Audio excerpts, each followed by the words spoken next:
Hablar siempre del universo yo creo que genera bastante expectativa de qué hay, qué existe, cómo nacemos incluso los seres humanos.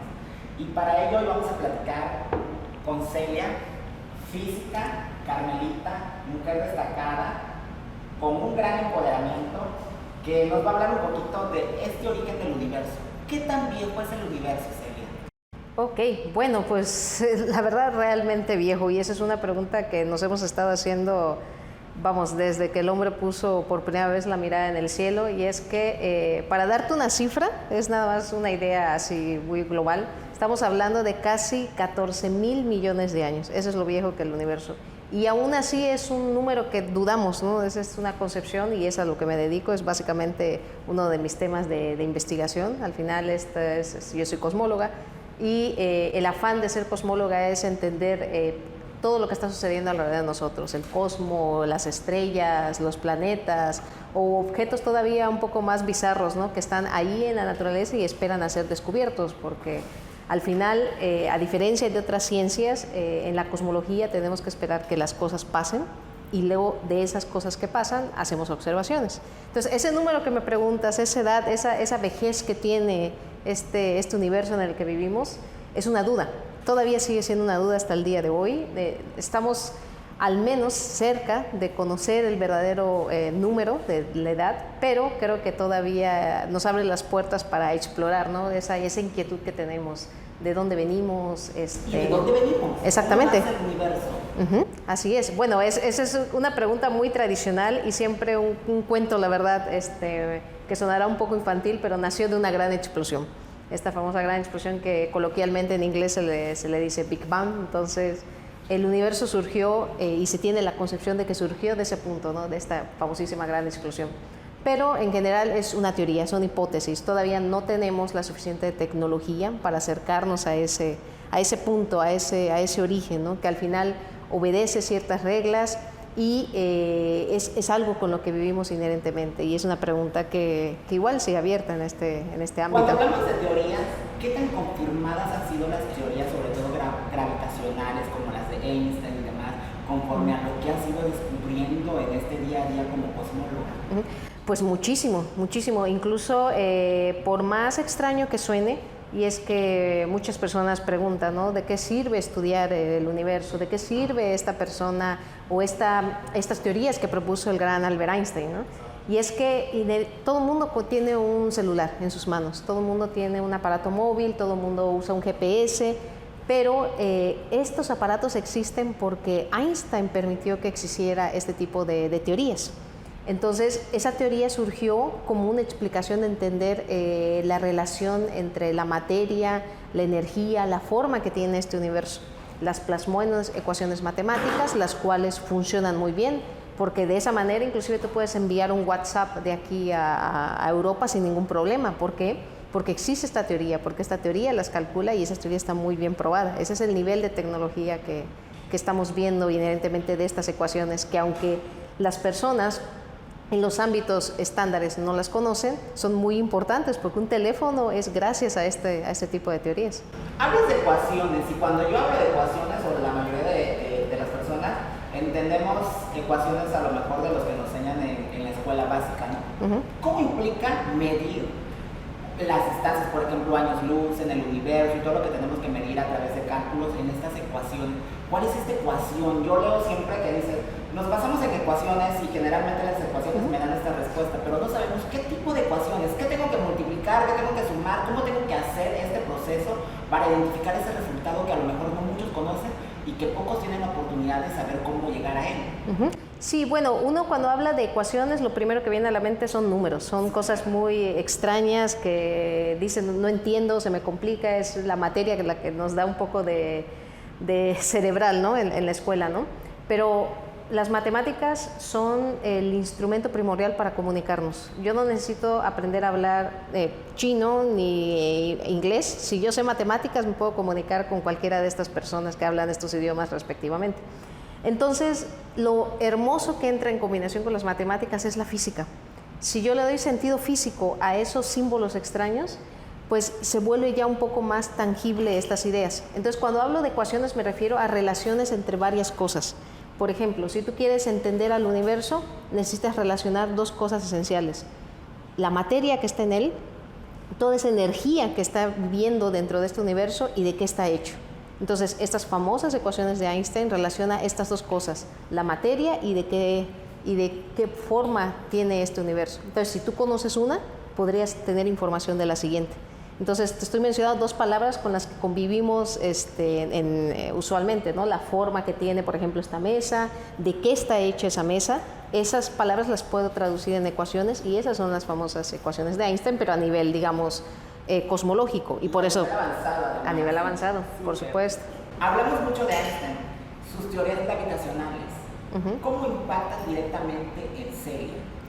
Muchísimo. Incluso una de las cosas a las que me dedico es a probar si Einstein estuvo totalmente en lo correcto.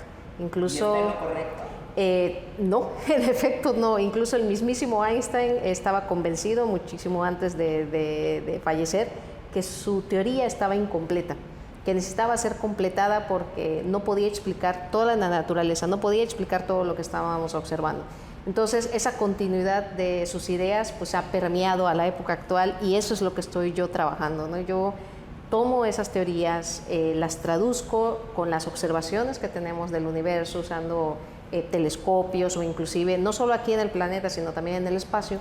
Entonces, junto con todos estos datos que voy recabando, entonces ahora sí tengo las herramientas tecnológicas, los datos suficientes para, bueno, ver si Einstein estaba en lo correcto y si lo está en cierto punto y luego ver hasta dónde se modifica o qué tengo que hacerle a esta famosa teoría de Einstein para que ahora se acople a lo que estamos observando. Celia, ¿de qué está compuesto el universo?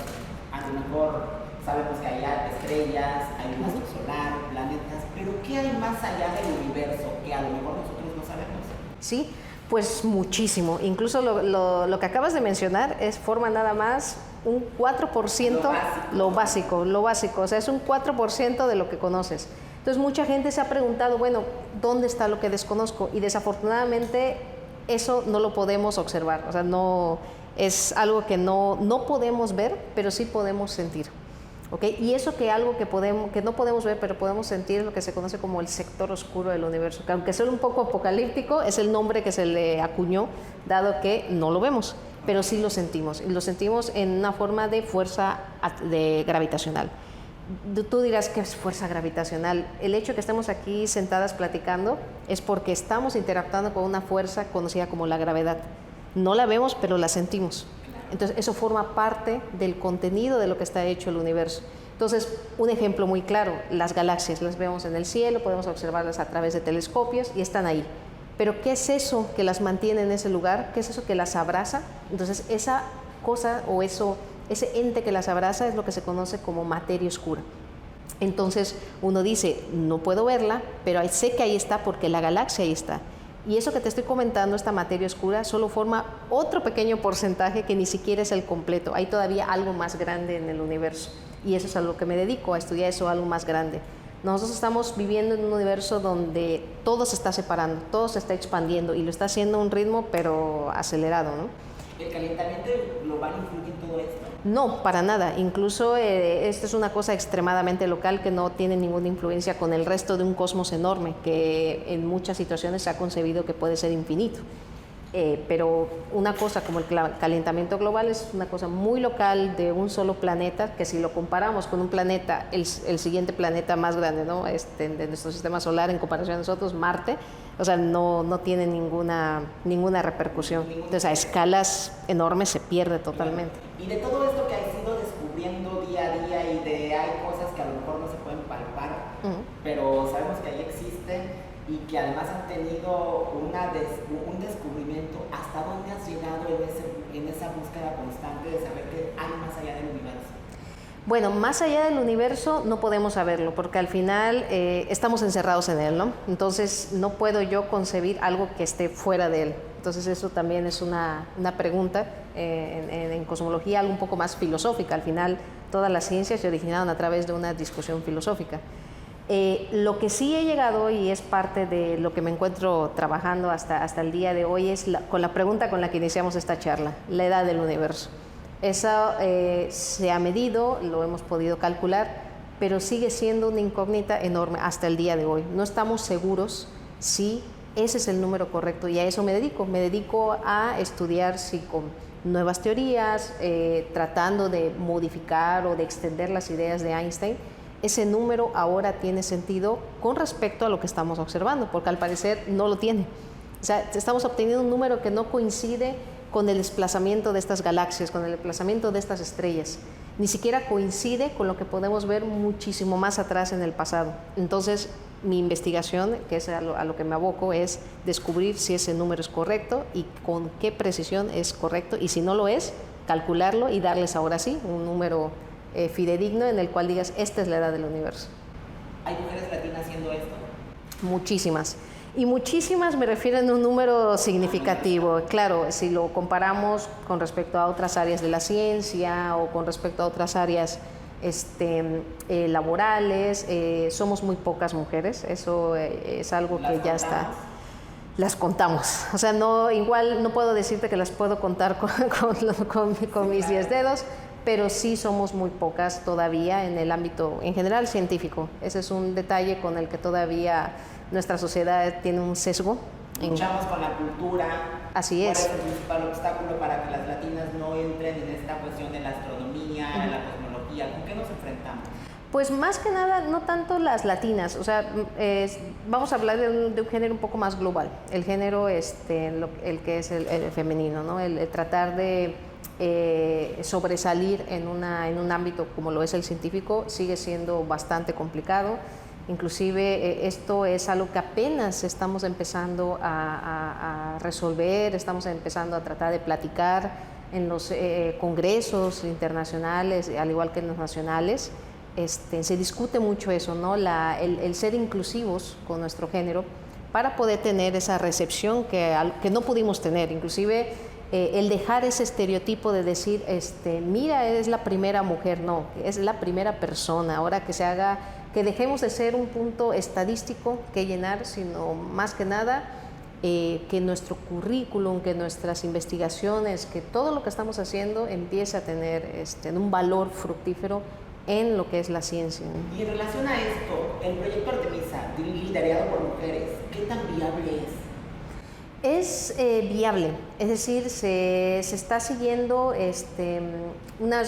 al menos una logística bastante razonable, pero como todo proyecto, ¿no? Es apenas tentativo, se han llevado discusiones sobre si es posible tratar de insertarlo, porque ese es el problema, ¿no? No todas las instituciones, no todos los países son iguales, entonces un proyecto muy general es complicado, es bastante complicado. ¿Por qué? Porque todavía vivimos esta disparidad, ¿no? De decir cómo voy a insertar una propuesta en un lugar aquí en México, que no es lo mismo que realizarlo en países de primer mundo, ¿no? Súper desarrollado, exacto. Entonces sí es complicado, ¿no? Pero bueno, es una propuesta y esto es lo importante, ¿no? Que haya propuestas de este estilo, mejoradas, por supuesto, adaptadas a la sociedad, a la institución, al país, a las culturas también. ¿Por qué no pensar también en ese sentido, ¿no? Al final no todos hablamos el típico inglés, que es el que se necesita para hacer ciencia.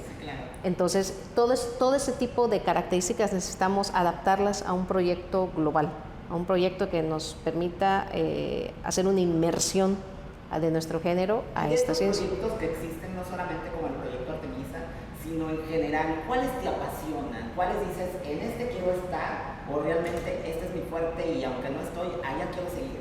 Sí, bueno, no tengo preferencia por ninguno, cada uno en particular, a pesar de que hay muchísimos, tanto locales como institucionales. La misma UNAM tiene varios proyectos internos. Cada uno yo creo que ofrece al menos un punto que amalgama muy bien lo que estamos buscando, que es esta inclusión de nuestro género, de nuestras actividades, a un mundo donde antes no se concebía la idea de tener una mujer haciendo este tipo de cosas. Además a una mujer. Exactamente, eso es muy complicado, incluso uno de los proyectos platicaba, ¿no? Un ejemplo, ¿no? Recientemente una mujer, la cuarta en toda la historia de los premios Nobel, gana un premio Nobel, ¿no? Y en física. Entonces eso en ese ejemplo dice, bueno, uno, ya es hora de dejar ese estereotipo, ya es hora de decir, es la cuarta después de muchísimos años de un premio tan renombrado como lo es el Nobel, sino que ahora ya empieza a ser algo común, pero no por el género, sino no es la primera mujer, exactamente, por la capacidad. Entonces yo creo que eso es algo que todos los proyectos que he escuchado y que seguramente se están escribiendo y desarrollando deben tener en consideración esa inclusión por decir un currículum vitae, más que nada por la capacidad. Exactamente. ¿Cuál es tu observatorio favorito donde dices, aquí estoy, veo todo lo que me gusta y además me siento como en casa? Esa es muy buena pregunta. Debo admitir que mi actual institución, el Instituto de Ciencias Nucleares en la UNAM, es mi lugar favorito para hacer ciencia, pero claro, como todo, ¿no? El hacer ciencia nos involucra tener relaciones a nivel mundial, entonces el hecho de estar en otro país, convivir, tener esta interacción, el poder tener acceso a todos estos instrumentos tecnológicos también es parte de esta productividad. Entonces, mi lugar favorito es donde se haga ciencia, donde la gente hable de ciencia y donde sean aceptadas las ideas que van a revolucionar de aquí en adelante. Cuando estás en un observatorio, desde luego buscas ver algo, pero ¿qué es lo que principalmente dices? Estoy viendo en este telescopio observatorio las estrellas, dice, y esto me apasiona verlo dentro del universo, o me enfoco a ver las galaxias. ¿Qué es lo primero que ves cuando estás en un observatorio? Bueno, usualmente no suelo ir a observatorios, como te digo, yo soy cosmóloga más que astrónoma, pero cuando sí estoy en contacto con todas estas personas que realizan observaciones directamente, lo que me gusta entender, más que ver un brillo, porque al final estamos acostumbrados a ver una imagen de estrella que de colores, cuando ese no es el color correcto, más bien esto pasa por pruebas de caracterización y luego dices, ok, si es caliente le vamos a poner rojito, si es frío le vamos a poner azul, es la costumbre, ¿no? Pero no es el punto. A mí me interesa lo que está alrededor, como te digo, lo que no puedo ver, lo que sí puedo sentir, pero no puedo ver. Entonces, cuando veo alguna distorsión, cuando veo alguna fotografía en la que se ve como que hay luz que se está distorsionando, o como pareces ver algo extraño, como una especie de estructura deforme, es ahí donde me interesa la situación científica. Digo, ¿qué es eso que está pasando ahí? La estrella sí es muy bonito, pero ¿qué es eso que está pasando? La estrella. Exactamente. Y dentro de esto que encontramos claro dentro del universo, encontramos mundos paralelos a lo que nosotros estamos haciendo. Estas ideas, digamos que al final son concepciones teóricas. La ciencia ficción está presente, ¿por qué? Porque hay una ciencia que la avala, ¿no? Al final, el extrapolar esto no es nada incorrecto, al contrario, es imaginativo. ¿Y por qué no? Es tentativo pensar en esto. Estas ideas de universos paralelos fue una concepción que hasta el día de hoy todavía sigue siendo probada. Muy latente. Sí, o sea, es una idea muy bonita, plasmada en películas, en series, pero tiene sus propias ecuaciones y tiene sentido físico. O sea, pueden ser muy bien probadas teóricamente. Estas matemáticas que te digo son bastante factibles para probarlas, pero observacionalmente estamos muy limitados. O sea, nuestra capacidad observacional está aquí y nuestra capacidad teórica, matemática, está desbordándose, ¿no? Entonces, hasta que alcancemos, hasta que al menos las dos estén a la par, entonces te podré decir si existen, no existen. Pero si tú me das un lápiz y un papel, te puedo decir, aquí está tu universo paralelo, unido en él. ¿Y en cuántas o en cuáles leyes has contribuido? Vaya, al menos hay, no es una ley, pero es una ecuación. Entonces, cuando empecé a explorar este famoso sector oscuro, da la casualidad que me encontré con una ecuación matemática que describía parte de este sector oscuro y no se había reportado en ningún lado, no existía esa ecuación. Entonces, al encontrar la forma matemática de esa ecuación y que me explicaba un fenómeno en el universo, ¿qué es lo que hacemos los científicos? Lo que hacemos es publicarlo. Buscamos que revistas de alto impacto, revisadas por pares como nosotros, otros científicos, que evalúe esa teoría y después de una cierta evaluación se publica, ¿no? Sale ese famoso artículo de investigación, ¿no? Que todo el mundo voltea a ver en cuanto es algo novedoso. Entonces, da la casualidad que ese artículo que publiqué junto con otras 2 colegas mujeres, esto es algo de resaltar, fuimos 3 mujeres. Pues, ¿de dónde eran? Eran mexicanas. mexicanas. Y curiosamente sale nuestro artículo, nuestros 3 nombres, sale la ecuación y la revista. Después de varias revisiones, tardamos aproximadamente 1 año en peleas continuas con los editores, los árbitros, es decir, es que esto está incorrecto y nosotros no, nosotros estamos correctas, y probar, hasta que llegamos en un punto de decir, ok, es aceptado, y el editor de la revista nos informa que, dada la particularidad de esta ecuación, de esta forma matemática, se le iba a otorgar el apellido de nuestros apellidos, ¿no? Entonces esta ecuación lleva nuestros 3 apellidos, y esa hasta hace un par de años ha sido una de las contribuciones, ¿no?, que he tenido en este ámbito, al menos en el estudio que estoy haciendo de esta famosa energía oscura, menos difícil. Seguramente hay más mujeres latinas de cualquier nacionalidad que tienen esta duda. ¿Cuál? De la duda de perseguir la física y a lo mejor la cuestión cultural o distintos elementos no se lo permiten. ¿Cuáles son los tips que debemos de tomar en cuenta para que una mujer siga los pasos en universo, en cosmología, en física? ¿Qué debemos de hacer? ¿Qué sugieres? Primero que nada, como siempre digo, tener pasión por esto.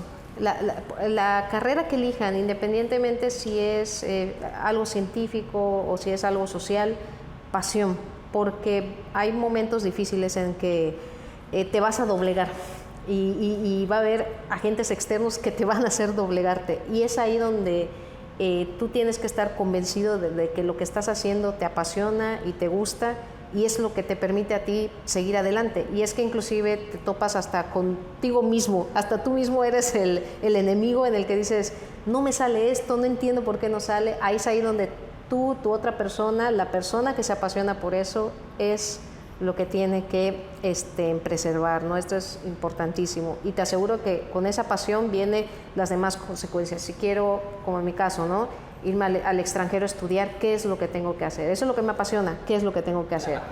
Trabajarlo. Es la palabra clave, ¿no? Entusiasmo, perseverancia, esto es importante, y al final parece sencillo lo que te estoy platicando, pero te lo digo con toda la experiencia, porque lo he vivido, sé lo que es tener que perseguir becas, sé lo que es ser rechazada, sé lo que es que te falte una carta de recomendación, entonces lo sé. Entonces la palabra perseverancia y amar la profesión son 2 cosas importantísimas.